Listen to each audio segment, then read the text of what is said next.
When we think of medicine, we imagine healing hands, hope restored, and science bringing people back from the brink. But behind every hospital curtain, every white coat, and sterile room, there lies another side, a darker, stranger reality. A side where logic breaks down, where doctors question their own knowledge, and where science meets the supernatural. These are the stories that medical textbooks don't prepare you for. These are the cases that haunt the minds of those who witnessed them. The human body is capable of wonders and horrors. Welcome to the dark side of medicine. 1. The man who lived without a brain. Jean-Dominique, a civil servant, had no idea anything was wrong. His life was perfectly ordinary until he started feeling weakness in his leg. What the doctors found shook the medical world. A CT scan revealed he was missing 90% of his brain mass. His skull was mostly filled with cerebrospinal fluid. The cerebral cortex, which is considered essential for consciousness and functioning, was compressed almost flat, but he wasn't vegetative. He could walk, talk, and even raise children. His IQ was slightly below average, but not alarmingly so. Scientists are still stunned by how his brain rewired itself, adapting and compensating over the years. It's a case that forces neurologists to rethink everything they know about brain function, consciousness, and the limits of the human mind. True, the girl who cried blood expanded.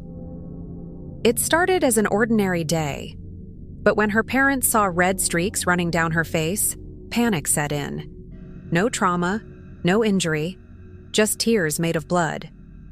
The phenomenon, known as hemolacria, is so rare that only a handful of documented cases exist globally. What made her case even more disturbing was the frequency. It happened multiple times a day. Doctors tested her for every infection, clotting disorder, and hormonal imbalance. Nothing. Every scan, every lab result came back normal. People began to whisper. Some thought it was possession. Others blamed curses. The girl became a symbol of medical mystery, caught between science and superstition. Even today, her condition remains unexplained. And somewhere in India, a young girl still wipes away tears, not of sorrow, but of blood. 3. The woman with a foreign accent. Kay Russell from England had never been to France. She spoke no French, but after a severe migraine, her voice changed overnight. Her friends and family were stunned. She now sounded undeniably foreign. It wasn't just pronunciation, it was rhythm, tone, even intonation. Neurologists eventually diagnosed her with foreign accent syndrome, a rare disorder often triggered by brain damage or stroke. But for Kay, it wasn't just strange, it was isolating. She became a stranger in her own town, mocked for a voice she couldn't control. Her case highlights how little we truly understand about the brain's connection to identity. What happens when the way you sound no longer matches the person you remember being? 4. The man with the horn. Zhao Bing from China noticed a small rough patch on his head. He dismissed it, thinking it was just dry skin. But over 2 years, it hardened and extended outward, forming a curved, grotesque horn over 6 inches long. It earned him the nickname the Unicorn Man, though there was nothing magical about his condition. It was caused by years of sun exposure and unchecked keratin buildup, forming what doctors call a cutaneous horn. The structure was solid and unnerving. Some compared it to an animal tusk. And while it was benign, it reminded us how neglected health issues can turn into disturbing physical deformities that defy normal human appearance. When it was surgically removed, the images went viral. But for Zhao, the trauma ran deeper than just the scar on his head. It was the emotional toll of becoming a living medical spectacle. 5.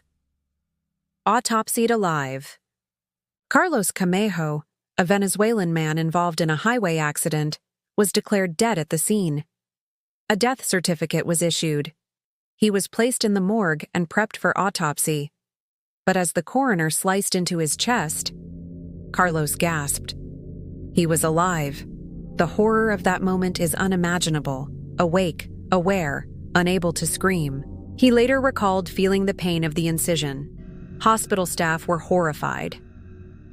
The medical error occurred because his vital signs were too faint to detect. His wife, arriving to identify the body, found him alive and bleeding on the table. The trauma left Carlos psychologically scarred for life. This real event raised major concerns about premature declarations of death in underfunded hospitals. It also poses a terrifying question: how many others have been wrongly buried, alive? Bonus case: the girl who couldn't stop laughing until she died. In 1962, a strange phenomenon spread through a village in Tanganyika, modern-day Tanzania. It began with 3 schoolgirls who started laughing uncontrollably and couldn't stop. The laughter spread. Hundreds of students were affected. Some laughed for days, others for weeks. It caused fainting, respiratory distress, even death. It wasn't joy, it was hysteria. Doctors called it a mass psychogenic illness, a mental epidemic triggered by stress or trauma. But the outbreak forced schools to shut down. Villagers believed it was a curse, a punishment. Some still do. The idea that laughter, something so innocent, could turn fatal, remains one of the strangest and most chilling psychological events ever recorded. We think medicine is clean, clinical, and under control. But stories like these remind us that the human body is still a mystery, that science has limits, that sometimes what lies beneath the skin can't be explained by data or diagnostics. These stories don't just shake our faith in medicine, they awaken something primal in us: fear, wonder, curiosity. Because if these things are real, what else could be?